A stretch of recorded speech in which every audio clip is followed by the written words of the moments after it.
The second enterprise, which is really the proper social for impact, for purpose, is Masaka School for the Deaf. That's a school I set up in 2005. And the story for that one, if you think Time to Play story is very compelling, this one is very, very emotional and passionate. In 2001, I'd just come back from the UK about a year and a half working with PwC Uganda. And I was in my hometown of Masaka, and I met a gentleman who was deaf. This gentleman knew me. I couldn't remember him. But eventually, after one or two interactions, I was reminded through an interpreter that the gentleman says, we grew up in the same village. The village is called Chimanya. We used to play together. And he's so surprised to how grown up and sort of upmarket, polished. You know, I was a senior manager driving a very big car, and this good friend of mine was a cobbler. His workstation was a bench on a veranda of a hardware shop. Cut the long story short, 2, 3, 4 interactions with him over a period of about 6 months. He wanted to know where I've been, how come I look so important, you know, do I even remember how we used to play and where have I been all those years?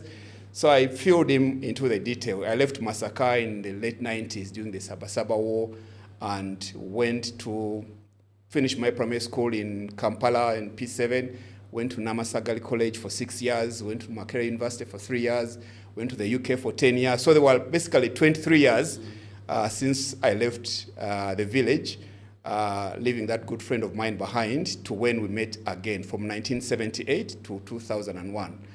And listening to that information and what I've all been to, it was all about going and studying and getting qualifications. So his name is Moses Kirangwa. Moses summarized the difference between me and him as education. And Cham, that really humbled me. You know, I was here senior manager talking about tax policy, you know, appearing on forums with ministers and being invited at every talk show to discuss the budget. And people had made me to think that I was actually important until I met Moses, who really, really brought me down to earth and said, Mr. Kamulegeya, if you didn't go to school and if you had not left the village, you'd be like me. It wasn't about me being able to talk and him being deaf. It was purely education. So I decided that there shouldn't be any more Moses Kirangwas in my hometown of Masaka. And I set up Masaka School for the Deaf in 2005 with support from friends in the UK and my very good friend and late sister, Sophie Kafero.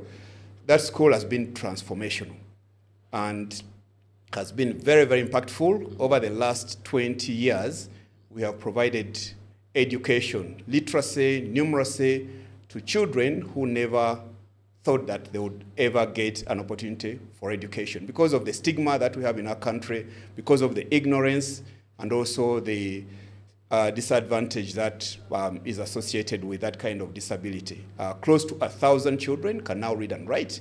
Not only can they read and write, but actually many of them are the most educated and numerate in their families because they come from very, very poor families.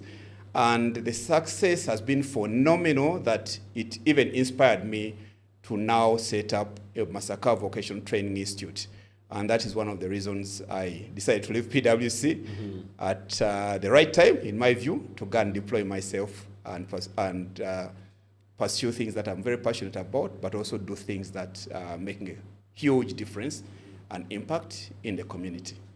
That's the story in brief. I said 4 enterprises. So it's time to play. Masaka School for the Deaf, Masaka Vocational Training Institute, and Kazinga Coffee. Okay. So I am a farmer. I grow coffee, I process it, I package it, and I sell it. I also drink it.